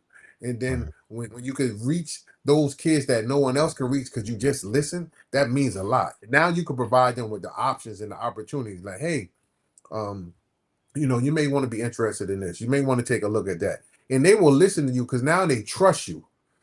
So once you establish trust with a kid, there's a lot you could do. Dr. Coleman, you've spoken at the National School Boards Association and Harvard's Achievement Opportunity Collaborative. When you step into rooms like those, what is the one thing you most want decision makers to walk away with understanding that they didn't walk in with? I think it's really just understanding the power to be able to prove things. I think a lot of decision makers and leaders accept the status quo um, as as final word. And I think for me is I want leaders, even if they don't have the formal title as leader, but I think anybody who serves in a space has some leadership responsibility. And for me, it's helping them understand why they are there in that space. As I talked about earlier, those leaders who were really able to make a difference and being able to increase access to opportunity for students, it was because they believed they had a moral and a spiritual calling and a purpose on this earth that they had to fulfill before they leave this earth. And I want leaders in those spaces to understand that the capacity they serve in is not so that they can get a check at the end of every 2 weeks or on the first and the 15th. It is there is an assignment that you are on, and we do not have an infinite amount of time to complete that assignment. So when you go back to your setting where you serve, what are you prepared to do so that your being there matters? And I know that we live in a time right now where many educators are recognizing like, oh, I'm replaceable. Like they could, if I got fired today, or if I won a lottery today, or if I died today, my position will be posted tomorrow, and that's true. But hopefully not tomorrow. But maybe they give it some time. But the reality is, um, there's only one Mr. Long. There's only one Dr. Brown. There's only one Dr. Coleman. And there is a reason why we are in the systems we're in or in the spaces we're in. And while we're there, I believe to my core that the reason is to make an impact and specifically impact toward progress. And so I want educators to be reflective on, if my time to serve in this environment ended tomorrow, did I leave it better than I found it? And if not, what am I prepared to do so that that becomes my truth? Let me ask you this: in some of those galas where you're speaking, and you have those leaders there, how many of those leaders actually listen, comprehend, and understand what you're saying? Because I know all of them don't. I, I hope all of them do. But you know what I think, and I believe that this was who I was as a classroom teacher as well. This is who I was when I was a minister. The seed is planted. So even if I believe that the spoken word has so much power, whether we realize it in that moment or not. And so if they walk away from that setting and believe that they've gotten nothing, in my mind, the seed is planted. And maybe it didn't produce anything in that moment, but I just have to believe that words have power. And as I'm sharing my words and sharing what was given to me to provide in that space, that it will produce something tangible, if not in the immediate, maybe later on. And I have had many people reach out to me over the years and say, I was at this event that you spoke at last year, or a couple months ago, or a few weeks ago, and I just encountered something that reminded me of something you said. Like, can we talk a little bit about, So the seed is planted, and I even if people disagree with what I say in that moment, they often come back and say, at that time, I wasn't trying to hear what you were saying. Like I didn't agree, but I encountered this situation, and what you said came back to my mind and resonated with me. And so I approach spaces where maybe what I'm saying is not relevant in that moment to everybody in that room. But I do believe that the power that exists within the spoken word, it will resonate and it will click with most people at some point, even if it's not in the immediate. Dr. Brown, you've established that dropout risk can be identified as early as sixth grade. What are the specific indicators a middle school principal should be looking for, and what is the appropriate response when those indications appear? So there's three things that you can take a look at, and any one of these things decreases the chance of a student graduating on time from high school. Missing 10% or more of your school days, failing one or more classes, or being suspended once or more. What should be done in those cases is that there should be intense interventions put in place to help those students correct the issues that are causing them to fall in one of those areas. There's a student I was thinking of when I went to Mount Vernon from White Plains. I was asked to replicate the sixth grade, in Mount Vernon that we had in White Plains. And by doing so, we were able to catch students a little bit earlier than we would have in terms of some of the social issues that they were getting involved with older students. Because of that, we had the right adults in place to provide those supports for students. So I had a young lady who was a fighter, and she would fight anyone over anything. And that caused her to miss time from school. So what did she get? She had a mentor teacher that 10 years later, they're still in touch and still communicating with each other on a regular basis. I had another student who was struggling mightily academically. What did we do? We opened up our school on Saturdays, 13 Saturdays out of the school year, to provide extra education for students who weren't getting enough during the course of the school day. When that wasn't sufficient, we created something called Homework Zone, which was one-on-one tutoring that occurred after school. What we did, Charles, is we met the students where they were at in every case in which we could, and that made a big difference in terms of whether they were successful or not.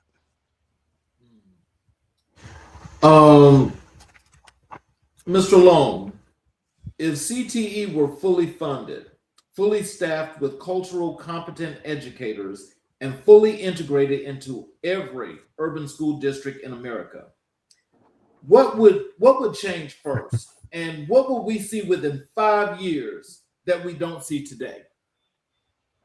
The community would change. So I always call it outsourcing. We go to college, we leave our communities behind.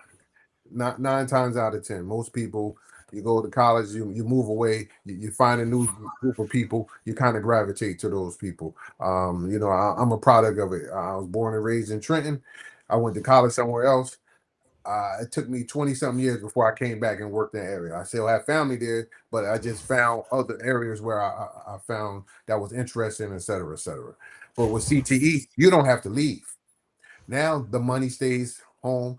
The businesses drive because the money is there for them. A lot of times, like especially what happened in COVID, our downtown areas, a lot of those places went out of business because now the state employees, they can work from home, et cetera, et cetera. The money's not coming in to keep these businesses afloat. But with the CTE, got everyone has money. They're keeping the money locally. So now your local businesses thrive, everything. So it changes the narrative. So guess what else is going to happen? Where people have money now, it's less crime to tend to happen as well. So it impacts your community on a whole. People need to see the bigger picture of it. That's why I fight for CTE in urban areas and rural areas, because it's a game changer. It will put money where money belongs, in the community. So, but do you honestly think that that this program, if it was put universally around the country in every school, do you think it would take some time for that to be integrated, or do you think of the knowledge of it already being there and just some systems not using it, that they're going to be able to grasp that system and just move forward? You can grasp it and move forward, but you got to have the right people leading it. And as I said, that we have a leadership problem because a lot of people don't understand it. So most comprehensive schools have some form of CTE, and they may not even be calling it that, or they may not be doing the paperwork properly because it's too much paperwork. I met with someone today. They received $17,000 from Perkins. It's like, man, they make me jump through hoops for this $17,000. It's almost not worth it. I could get it from another source and save my time, which is true. Like I go back and forth with the Department of Education all the time over nitpicking stuff. Like, oh, take out academic, take out a word, and they send you your grant back. So removing these barriers and making it easier for people to do these things will help out a lot as well. But most of it is because people don't understand. So they're not pushing what they have right in front of them. A lot of places have it set up and they're just not calling it that because there's the paperwork that they don't want to do. So, as you understand this program and know of it from the national perspective, where is its prominence primarily designed to be? Because I know that there are different areas that use it. What areas are you seeing using CTE more than others? Well, what happened is most states now have tech centers.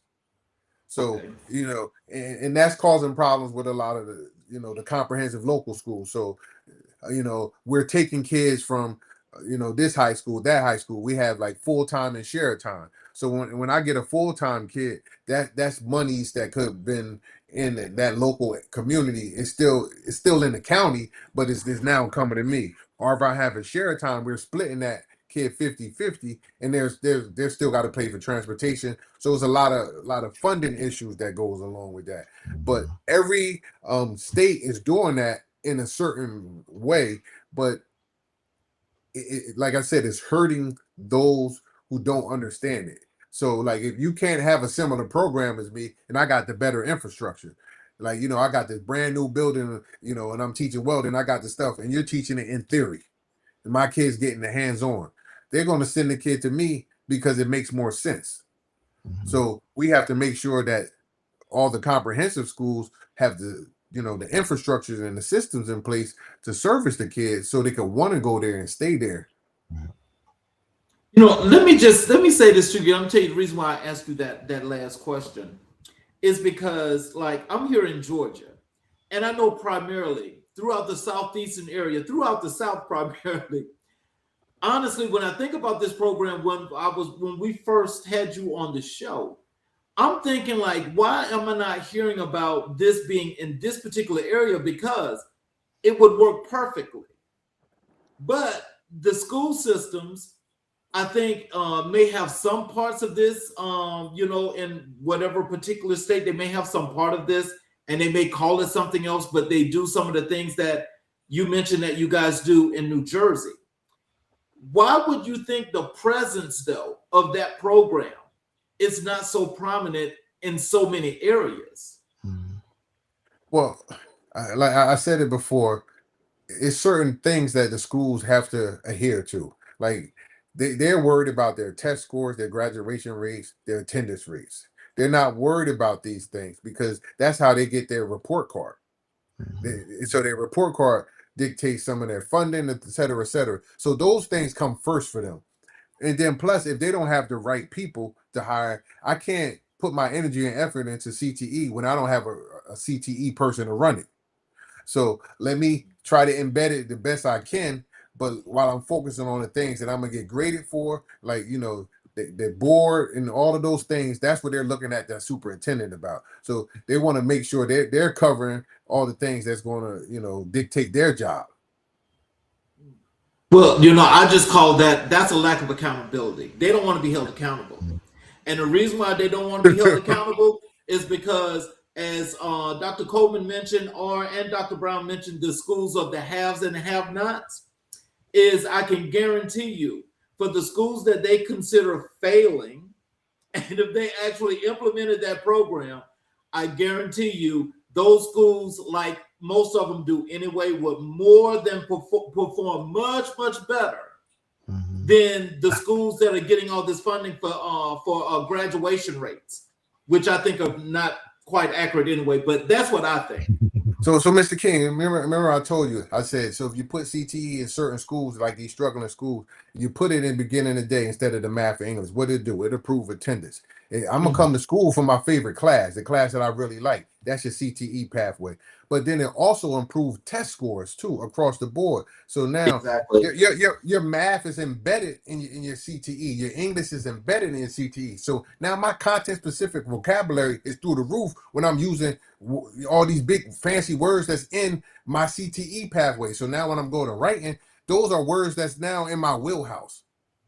So they don't understand that it actually helps with all these other things, but they don't know. Yeah, that's one that I've got to. I'll probably need to do like a little docu-series on that, because I can guarantee you, if I went around to a lot of these schools here in Georgia, I can guarantee you the answers that I'm going to get is we don't do that, and they come up with the reason why they don't. Dr. Brown, you attended the Lincoln University, the nation's oldest HBCU. How did your undergraduate experience at Lincoln shape the lens through which you lead at schools, conduct research, and think about the students who sit in front of you? I'll try not to talk too much about my alma mater, but attending Lincoln University, not just for me, but for others, has been transformative. When you walk the campus, that Thurgood Marshall walk, that Langston Hughes walk, that the first president of Ghana and Nigeria have walked, there's some legacy there that seeps its way into the way in which you think. What happened for me at Lincoln, Mr. Long mentioned before about being a little bit of an underachiever. I was an underachiever as an undergraduate, but when I went to Lincoln, I found my home because I found adults who were invested in me as a person. That's something in that HBCU experience that's just not present in most PWIs, which is there are adults who care about you, who will bend over backwards to make sure that you excel, and who will ensure that you never feel inferior because of the color of your skin. That training, that experience made sure that equity was always at the center of every single decision I have made as an educator. And having been a student who has struggled and having been a student who's had the privilege of, I was a Chinese major at Lincoln. How often does a young person get to go to college and major and then study in China? That was an opportunity that Lincoln University afforded me that other schools would not have. And so all of that has shaped how I interact with students. I look for the potential before I find the problem with every person that I come across in education. I look at what a person can be versus what they are, because that's how I was looked at when I came to Lincoln. They never looked at me as a finished product. They looked at me as a lump of clay that with molding and care could become greater than I was. So I've learned to put others before myself, to serve before being served, and to ensure that equity is at the center of every decision I make. I'm going to ask this question of Dr. Coleman, and I'll make this the last question, and we'll have closing remarks from each of you guys. Dr. Coleman, what would a truly equity-centered district look like, structurally, culturally, in terms of staffing and curriculum, and how far are we from that in Wisconsin and nationally? I think a community would have to decide that. So I think the process would be community comes together in a way that reflects the diversity across how diversity is defined, because again, that's so much deeper, as we heard earlier, than race and gender and language spoken. But I think a community has to come together and decide, how does this system make sure that it works and serves effectively all members of this school district. And in many instances, that's not how school districts define its priorities or strategies. And so it's either the administrators making that decision or the school board making that decision. And as we know, school boards are often elected by a very small percentage of folks who are participating in that process. So I think equity means that schools reflect the values and the priorities of the community, and they have a way to participate, weigh in, and monitor and hold that system accountable for serving the students and the staff and the families who are connected to that system. And so I think school districts would benefit from having a commitment and a mission for centering the community's voice beyond status quo traditional ways, showing up to a listening session at a board meeting. Like, that's not going to cut it. Or filling out a survey. Like, that's not going to cut it. We need more involved in substantive ways to center the community's voice in the school systems that serve that community. So I think when that happens, however that happens, we would have a more equity-centered set of systems across our nation. So in closing, I would love to get closing remarks from each of you guys. If there's some words of wisdom and encouragement that you'd like to have for the audience, have them connect with you guys via your social media, websites, or anything in particular, how to buy your books, whatever. If you guys could please do that, I'd appreciate it. I want to start with you, Mr. Long.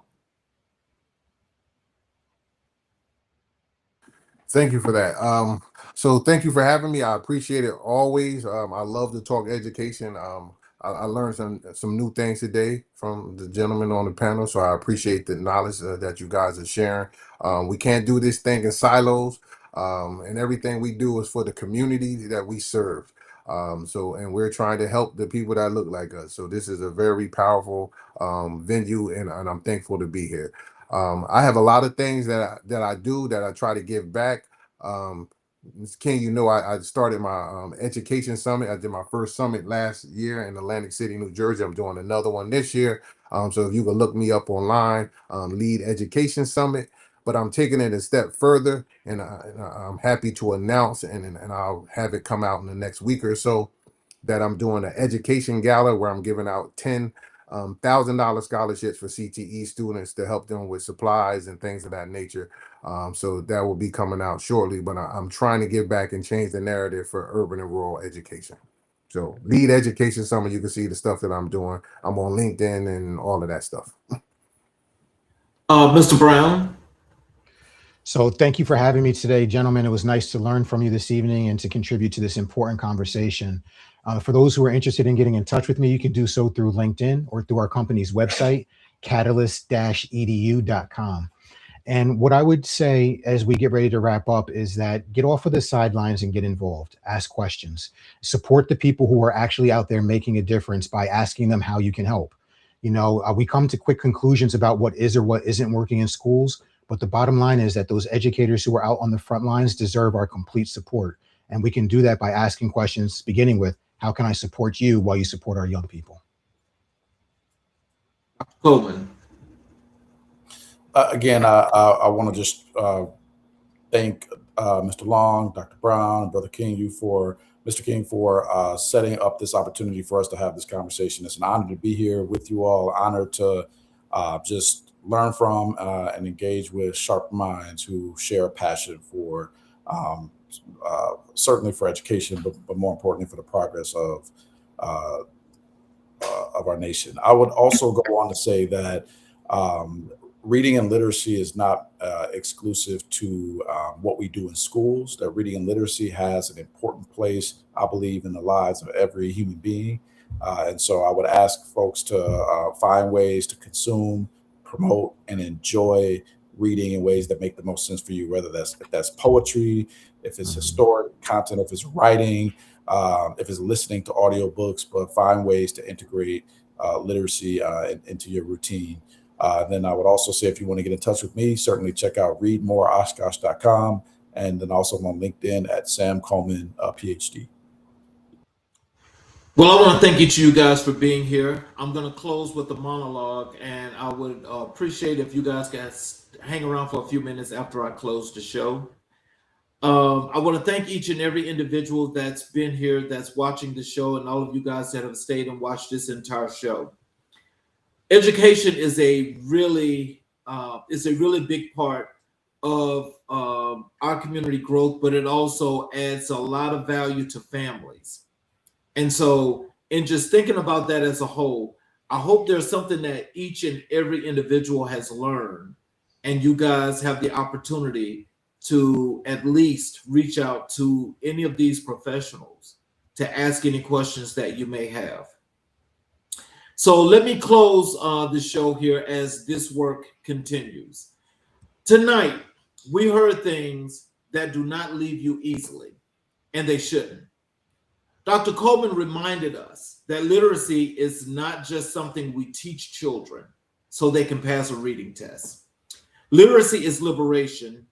It is the mechanism through which a child learns that their story exists in this world, that their culture has a history, that their community has a produced greatness, that they themselves are capable of producing more.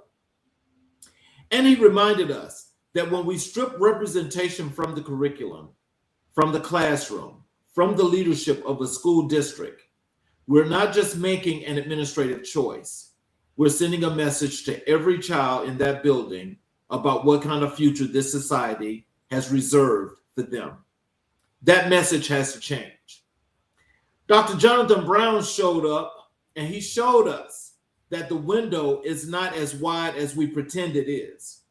By 6th grade, by 11 years old, we can already see the indicators. The research is clear. The CIA cluster of curriculum, instruction, and assessment, when built with intentionality and interdependence, changes outcomes. But when we fail those children in what we rightly call the keystone grade, we're not just losing a school year, we're losing a life's trajectory. Dropout prevention begins in middle school. College readiness begins in middle school. We cannot afford to keep treating that moment as a bridge when it is, in fact, a foundation. And Troy Long gave us something we desperately needed: hope that is not passive, hope that is a career pathway, hope that is a classroom where what you're learning actually connects to how you're going to live. CTE is not a track for students who couldn't make it academically. It is a track that honors what every child brings: curiosity, skill, ambition, and builds a future from it. That is relevance, and relevance saves lives. So tonight I'm speaking directly to you. If you are an educator, take what you heard tonight back into your building and refuse to accept systems that fail the children in your care. If you are a parent, ask harder questions, demand more. Your child's potential is not negotiable. If you are a policymaker, stop writing policy from outside the room. Sit down with the people who were on this stage tonight. Listen before you legislate. And if you are a community member who simply loves your people, show up, share this, keep this conversation alive beyond tonight. The systems are broken, the minds are brilliant, and the work, the real work, it begins right now. I'm Charles Zachary King. This is American Black and White, and we will see you